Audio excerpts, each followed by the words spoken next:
안녕하세요. 무엇이든 읽어주는 북면 아저씨입니다. 지금 읽어드릴 책은 사마천사기 60회입니다. 지금 진나라는 만성을 가진 대국이고 위나라 역시 만성을 가진 대국입니다. 모두 만성을 지닌 대국이고 또 모두 각자 왕을 칭하는 나라입니다. 어찌 진나라가 장평에서 한번 승리했다고 하여 크게 놀라 곧바로 진나라를 황제국으로 모시도록 권하는 것입니까? 이렇게 되면 삼진의 당당한 대신들은 실로 주나라와 노나라의 노복이나 비첩보다 못하게 되는 것입니다. 더욱이 진나라의 야심은 황제로 칭해진다고 해서 끝나는 것이 아닙니다. 일단 황제가 된다면 그는 반드시 천자의 권력을 행사하게 될 것이고, 그래야 반드시 제후 대신들의 자리를 이동시켜 마음에 들지 않는 자는 물러나게 하고 마음에 드는 자를 그곳에 규정하며 미워하는 자는 없애고 대신 좋아하는 자를 씹어놓을 것입니다. 이 밖에도 그는 자기 딸과 교원 영석에 능한 비첩들을 제후들에 보내 비빈 희첩으로 상기하고 또 그들을 위나라 궁궐에 살게 할 것입니다. 그렇게 되면 위나라 왕은 편안하게 지낼 수 있겠습니까? 장군 당신은 또 어떻게 과거와 같은 총애와 신임을 받을 수 있겠습니까? 신원녀는 일어나서 두 번 절하면서 감사해야 했다. 이제까지 선생을 평범한 사람으로 생각했습니다만 지금 선생이야말로 천하의 현사이심을 알았습니다. 저는 지금부터 두 번 다시 진나라 왕을 황제로 칭한 일을 입에 올리지 않겠습니다. 한단을 포위하고 있던 진나라 장군이 이 말을 전해 듣자 두려워하여 오신위전 군사를 후퇴시켰다. 또 때마침 이 나라 공자 무기가 진비의 명부를 빼앗아 대군을 이끌고 당도하여 진나라 군대를 공격하기 시작했기 때문에 진나라 군대는 적각 포위를 풀고 철수하였다.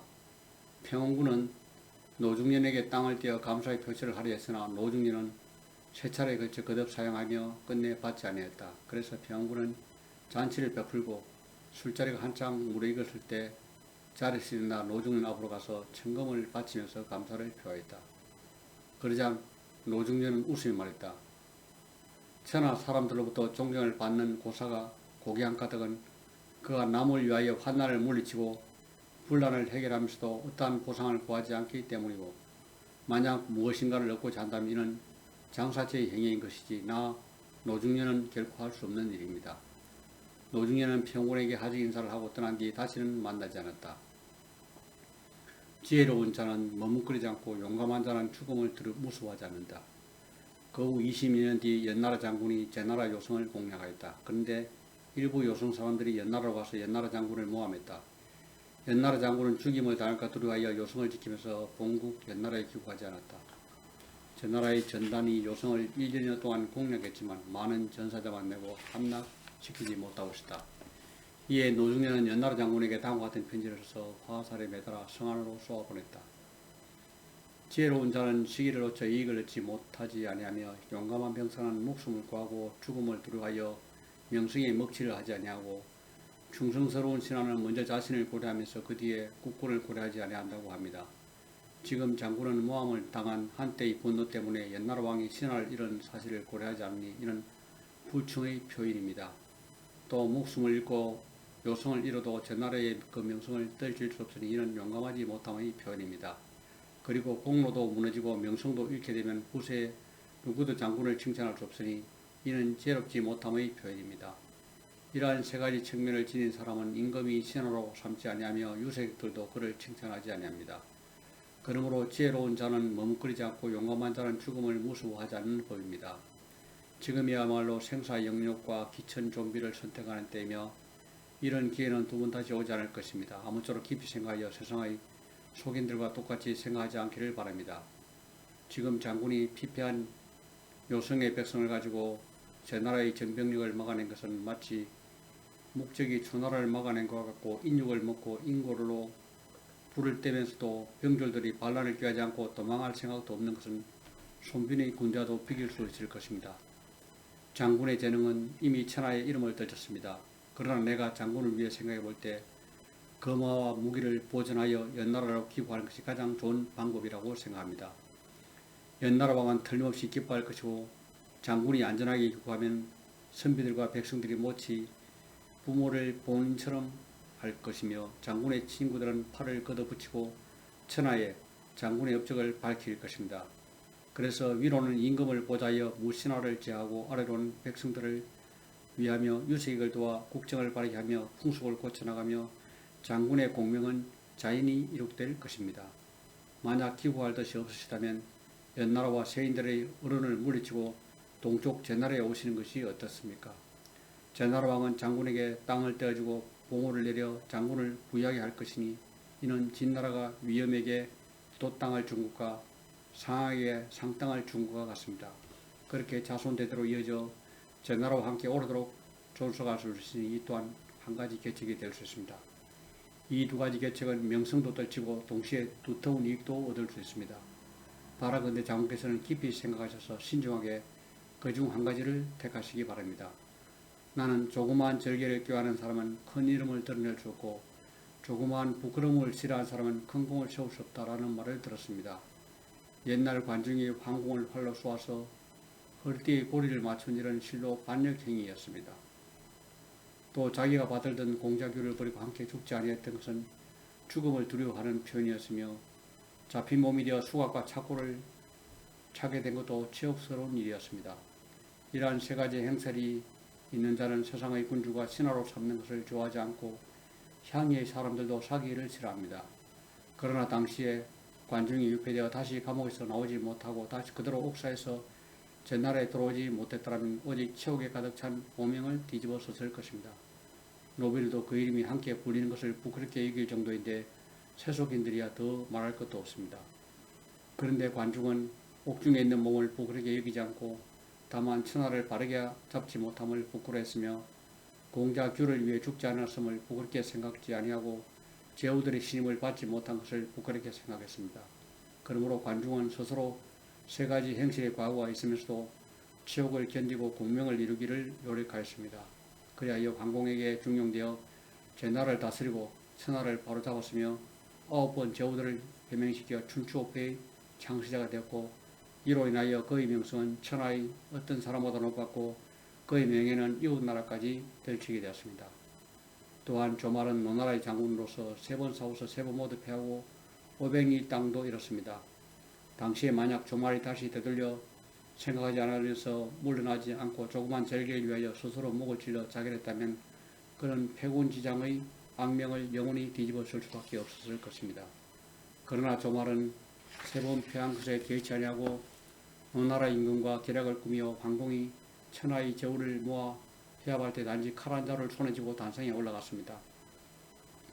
그는 황공의 가슴을 겨누며 안색 하나 별하지 않고 말 한마디 헛되이 하지 않았고 끝내 3번 싸움에서 잃었던 치욕을 하루아침에 회복했습니다. 이 두 사람이 조그만 부끄러움을 모르고 조그만 절개를 지킬 수 없었던 것은 아닙니다. 다만 그들은 자기가 죽게 되면 곧 공명을 세울 수 없으며 이는 지혜로운 사람이 취할 길이 아니라고 생각했던 것입니다. 그러므로 그들은 한때의 분노와 한을 버리고 평생의 공명을 세웠던 것입니다. 장군께서는 그중 한 가지를 선택하시기 바랍니다. 연나라 장군은 이 편지를 읽은 뒤 사흘을 통곡하였으나 여전히 주저하면서 결정을 하지 못했다. 연나라로 돌아가지 자니 이미 왕가는 틈이 벌어져 죽임을 당할까 두렵고 제나라에 항복을 하려도 1년 동안 살상하고 포로를 잡은 제나라 군사들이 너무 많았기 때문에 항복한 뒤 그들의 보복을 당하지 않을까 두려웠다. 마침내 그는 남은 칼에 죽니 차라리 내 칼로 죽자라고 단식하고는 자살을 하였다. 그 뒤 성안에서는 대란이 일어났고 전단이 진압하여 도륙한 끝에 요성을 수록하였다. 전단은 조정의 개선한 뒤 노중련을 관저에 봉하고자 하는데 노중련은 이 말을 전해 듣고 몸을 피하여 바닷가에 숨었다. 그는 나는 부귀한 몸이 되어 남에게 굴복해 살기보다는 오히려 빈천한 몸으로 자유자재로 살고 싶다라고 말했다. 이 사리로 인하여 공의를 해치지 않는다. 추앙. 취향은 제나라 사람으로서 위나라에서 유세하였는데 위나라 휴왕에게 상사하여 위나라에서 일하고 싶다고 했다. 그런데 양성이라는 사람이 취향을 치게 하여 위나라 왕에게 모함했다. 그러자 왕은 크게 노하여 곧 취향을 투옥하고 옥리에 넘겨 신문하고는 죽이려 했다. 취향은 자기 한 몸이 비박을 받아 무고하게 죽는 것뿐만 아니라 죽은 후까지 오명을 쓰게 될 것을 두려워하여 옥중에서 왕에게 편지를 올렸다. 충심으로 군주를 모시는 자는 군주의 보답을 받지 못한 일이었고 성실하게 군주를 섬기는 자는 군주의 의심을 받지 않는다라는 말이 있는데 지금껏 저는 이 말이 옳다고 믿어왔습니다. 그러나 지금 생각해보니 이것은 헛된 말에 지나지 않는 것 같습니다. 전에 현가는 연나라 태자 단의 정의를 흠모하여 단을 위해 진나라에 들어가 시황제를 죽이려고 했습니다.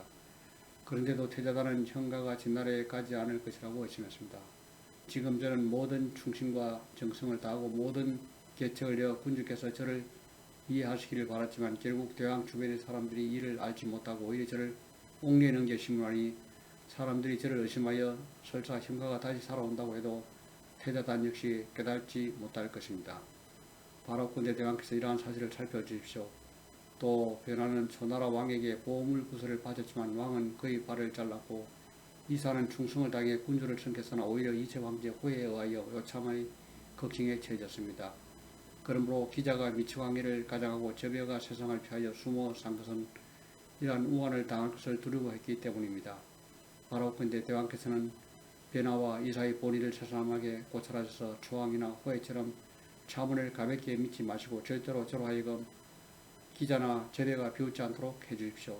또한 비관의 심장이 꺼내지고 오자서가 말가죽 자루에 그 시체가 쌓여져 장강에 버려진 일도 저는 처음에는 그러한 일을 믿을 수 없었는데 이제 이러한 일이 확실히 있다는 것을 알았습니다. 바라온컨대 대왕께서는 가련하게 여기셔 저를 사지에 놓지 마시옵소서. 여자는 질투받기 쉽고 선비는 모함받기 마련이다. 속담에 백발이 되도록 사귀어도 마치 처음 만나는 것 같은 조제도 있고 반면 거리에서 우연히 만나서도 마치 오래된 친구, 애친구를 만난 것 같은 조제도 있다고 했습니다. 이것은 무슨 이유겠습니까? 이는 바로 이해를 하느냐 못하느냐의 여부에 달려있습니다. 그러므로 옛날 번역기는 진나라를 피해 연나라로 가서 연나라 태자단을 위해 자기 목을 현가에게 주어 진나라로 가져가게 하였습니다. 또 전나라를 버리고 위나라로 갔던 왕차는 자기를 잡으려고 죽이고 온 전나라 군사들 앞에서 성에 올라가 스스로 목을 찔러 위나라에 누를 끼치지 않도록 했습니다. 왕사와 번역기는 전나라와 진나라의 새로 만난 것이 아니고 위나라와 옛나라도 오래된 사이도 아닙니다. 그들이 전나라와 진나라를 떠나 위나라와 옛나라의 군주를 위하여 목숨을 버린 우리는 뜻이 많고 지향하는 바가 같아 악무하는 마음이 지극했기 때문입니다. 또 소진은 천하 각국을 유사하여 각국 제후들 모두에게 신임받지 못했지만 오직 연나라 왕에 대해서는 미생과 같이 신의를 지켰고 백규는 중상국의 장수로서 6성을 잃고 도망간 다음 위나라를 위해 종성국을 무찔렀습니다. 이는 어떤 이유 때문이겠습니까? 이는 실로 상호 이해이기 때문입니다. 소진이 연나라 재상이 됐을 때 소진을 왕에게 모함하는 자가 있었습니다. 왕은 칼을 만지며 그 모함하는 자를 혼냈고 소진에게는 준말을 잡아서 크게 잔치를 베풀어 주었습니다. 또 백규가 중상국을 공격한 공로로 위나라에서 배설을 얻었을 때 위나라 문우에게 모함을 하는 중상국 사람이 있었습니다. 그러나 위문우는 이 모함을 받아들이지 않고 오히려 백규에게 야광벽을 하사하였습니다. 이는 무슨 이유겠습니까? 이는 그들 두 군주와 두 신하가 마치 흉검을 틀어놓고 서로 신뢰하고 있었기 때문입니다. 당시 그들 피차의 신뢰가 어찌 다른 사람의 부질없는 헛된 말에 흔들리고 바뀔 수 있겠습니까? 여자는 그 용모의 미치와 관계없이 궁정에 들어가면 질투를 당하기 마련이고 선비는 현명한 관계없이 조정에 들어가게 되면 시기를 받기 마련입니다. 옛날 사마이는 송나라에서 다리를 잘리는데 마침내는 중상국의 재상이 되었으며 범죄는 위나라에서 넉골을 끊기고 위가 뽑혔지만 마침내 용우가 되었습니다. 이 두 사람은 모두 언젠가는 누명이 벗겨지고 자기의 뜻을 펼날이 돌아올 것을 확신하고 근세에 아부하지 않고 친구들의 세력에 의지하지 않으면서 오로지 자신의 재능과 노력에만 의지하였습니다. 그러나 결국 사람들의 질투를 피할 수는 없었습니다. 그런 까닭에 신도적은 강에 뛰어들어 자살하고 서예는 돌을 짊어지고 바다에 가라앉았던 것입니다. 그래서 그들은 비록 세상에서 인정을 받지 못했지만 차라리 죽을지언정 조정에서 결탁하고 아부하여 군주의 마음을 바꾸고자 하지 않았습니다.